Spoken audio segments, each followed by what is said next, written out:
For 26 years, the Byzantine and Sassanid empires fought a grueling war of attrition, leaving both superpowers with drained treasuries and fracturing borders. Desperate to conserve funds, Heraclius cut subsidies to Arab border guards. The protective border zones evaporated overnight. With the border guards dismissed, the path from the deep desert into the rich agricultural lands of the Levant lay completely unmonitored. Marching into that void was a fiercely unified Arab force, rapidly pushing north out of the Arabian Peninsula under the banner of a new religion. The old empires had spent decades obsessively trying to destroy one another. They were so intensely focused on the east and the west that they entirely missed the existential threat marching in from the south.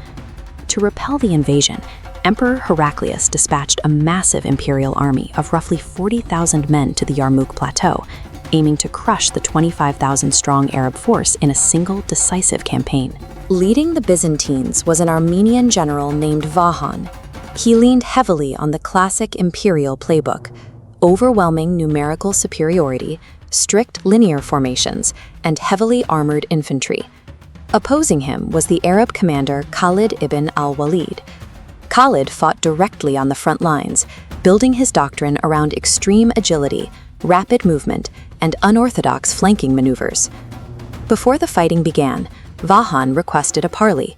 Viewing his opponents as impoverished raiders, he offered Khalid food and gold to simply take his men back to the desert. Khalid flatly declined the bribe. Two completely divergent approaches to warfare were now locked onto the same grassy plateau. Rigid imperial orthodoxy was about to face the chaotic innovation of asymmetric warfare.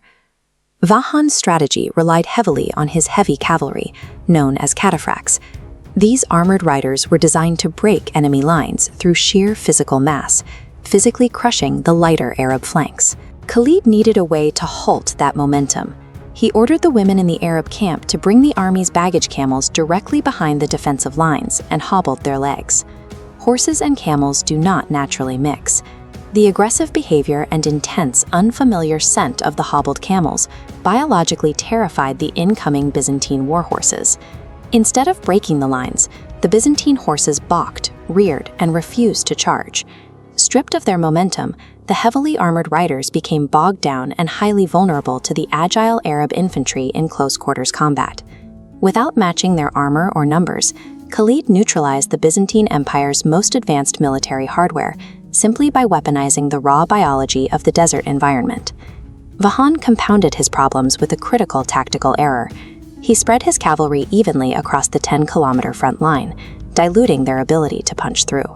Khalid did the opposite, pooling his best mounted warriors into a highly concentrated, hyper-mobile reserve force behind the main line. Because Khalid fought where the action was thickest, he could instantly spot when a flank was buckling and rush his mobile reserve to plug the gap, bleeding out Vahan's slow, grinding advances day after grueling day. By the fifth day of fighting, the Byzantine army was exhausted and severely demoralized. Vahan sent an emissary asking for a truce. Khalid, sensing Imi was losing heart, denied the request. Khalid had absorbed everything the Byzantines could throw at him. He had worn down a vastly superior numerical force, and now he prepared to turn his defensive anvil into a devastating hammer. The Yarmouk plateau looks like a flat, grassy plain, but it is bounded to the south and west by the sheer drops of the river gorges, vertical cliffs plunging hundreds of feet. Because of these massive ravines, there was exactly one viable crossing out of the battlefield, a stone bridge over the Ruqad Gorge. Under the cover of darkness, Khalid detached 500 riders. They swept wide around the Byzantine camp to capture that exact bridge. The next morning, Khalid went on the offensive. He launched a massive, coordinated cavalry envelopment.